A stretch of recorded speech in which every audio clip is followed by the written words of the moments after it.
Hey, how are you? This is Rabbi Bregman. We're up to episode 8 in the AskRabbiB series. I'm going to be doing a selfie video here, but I got a coworker who's sort of here to hold my camera. So, the AskRabbiB series. Don't move it too much. There you go. Today's question comes from Camila in Toronto. I'm going to turn over the question to Camila. This is what she wants to know. It's a great question. It's really 2 questions, but it's really one. Here you go. Hi Rabbi, it's me Camila from Toronto. I just have a few questions about online dating. I've recently been using JSwipe and JDate and JWed and all these funny apps, and some guys I find I like them, but I'm not sure about when to give them my phone number. When do you think is the right time to give them my phone number? And also, what do you do? What's the best way to navigate the dating situation there, considering it's based on photos and some of the photos aren't even that clear? I'd love your help on this, and you're the best. You always know what to say. Thank you. Okay, Camila, thank you so much for your question.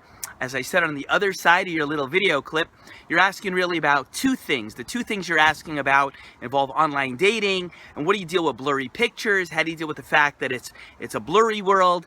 People seem to be hiding themselves a little bit. What's that about? And how do you know when to give your phone number? So really what I mean by it's 2 questions that are really one is as follows. Your real question boils down to the topic of, how do you figure out who you're dealing with? Look, if you're dating, whether it's more casual or you're trying to meet somebody for the purpose of marriage, as I know that you are, it really boils down to the question, like, who am I dealing with? You have to vet your candidates. Who is this person on the other side of the screen? Is the person real? Who are they? Do they have good character? Hi. Unless you want to be on the computer, you might want to walk around this way. Sorry about that. Natural habitat in Lakewood, New Jersey. Well, mazel tov. What else was I trying to say? Okay, back to you. You always have to try to figure out who you're dealing with. That's really the game. So let's say I, as a shadchan, a matchmaker, would introduce you to somebody. You could rely on what I told you, and if I know this person, to have a clue who this person is. But once you're dealing with the computer world, tech, Facebook, dates, I don't even know all the names of the things she said. It kind of made me smile. You have to figure out, who is this person I'm dealing with? So look, why would a person put a blurry picture? I don't know. Why would a person put a blurry picture? I think if you put something blurry, you have something to hide. Now, that doesn't mean you're a bad person, evil. Maybe you're not comfortable with how you look. Maybe you're married and you're not supposed to be on the site anyway. I don't know. Maybe a little sketch thing going on over there. Maybe that's going on. Maybe you're not who you say you are. I don't know what's going on. Maybe you're not proud of how you look. Maybe you're just trying to post a picture of you that looks like 48 feet away. And the reason you're hustling your picture like that is you think like, you still look like you got black hair-ish in the picture, but in real life, you're more gray already. Maybe you gained a lot of weight. Maybe you're not proud of how you look. I don't know what it is. But in general, blurry pictures tell me that somebody has something to hide, okay? Somebody has something to hide over there. Somebody basically is not proud of what they're bringing to the table or fully comfortable with it. So I would tell you, Camila, it's totally okay to say to a person in a playful way, if you're messaging with them or like however you're doing it, I would say to a person, I'd have no problem if I were you, saying, hey, you seem terrific, but what's with the blurry picture? LOL.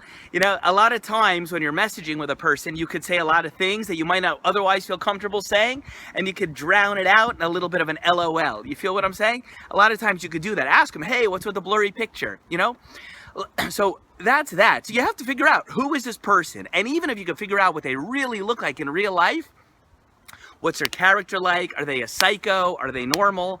It's not very easy to try to take this person who's trying to give you a profile as to who they are and give you an impression, and to reflect it and to show it, and to, I don't know, it's not very easy to do. Hi again.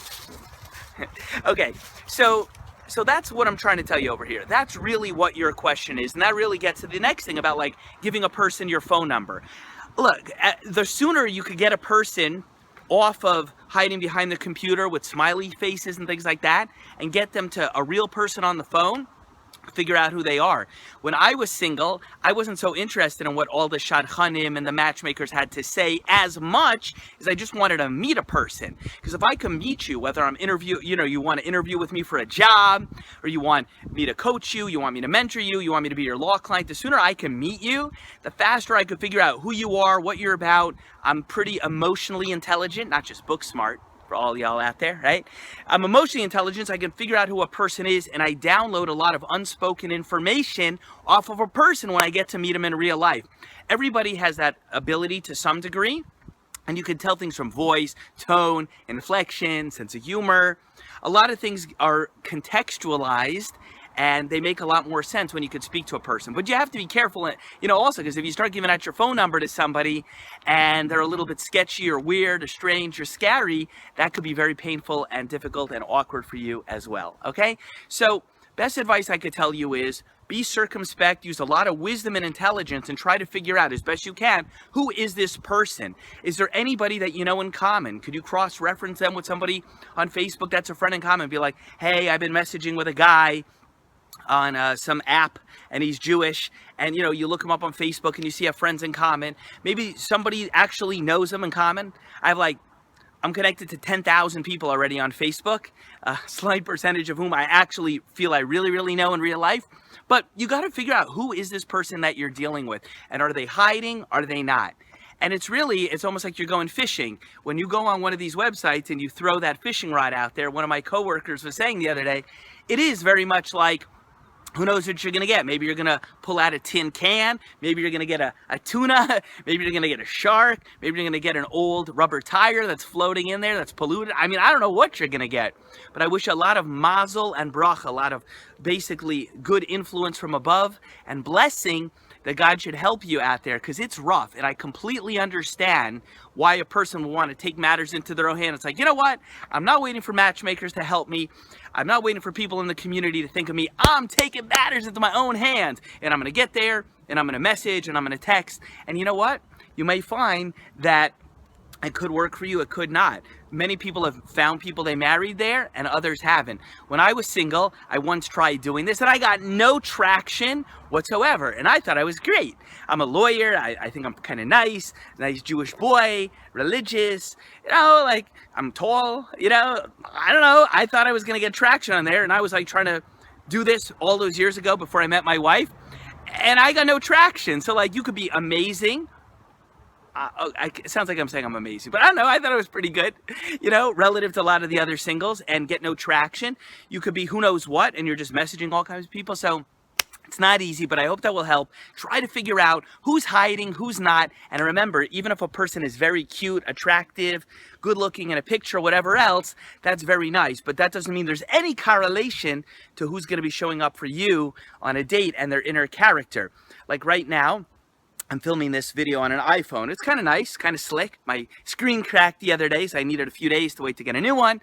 But the camera looks fine, but just because something has a nice package doesn't mean it works well, Some people are very pretty, handsome, attractive, whatever on the outside, doesn't mean that they have anything on the inside. So even if you get a picture that's not blurry, and it's not the one good picture they ever took in 28 years, who even knows what you're getting? So God bless you on that. This has been the AskRabbiB series. I guess this has been episode 8 in the series. It's a wrap. AskRabbiB, if you would like to submit to me your question, submit it to me maybe on Facebook, facebook.com/Rabbi Bregman, and we will see you the next time. Have a fantastic day. It's a wrap. Bye.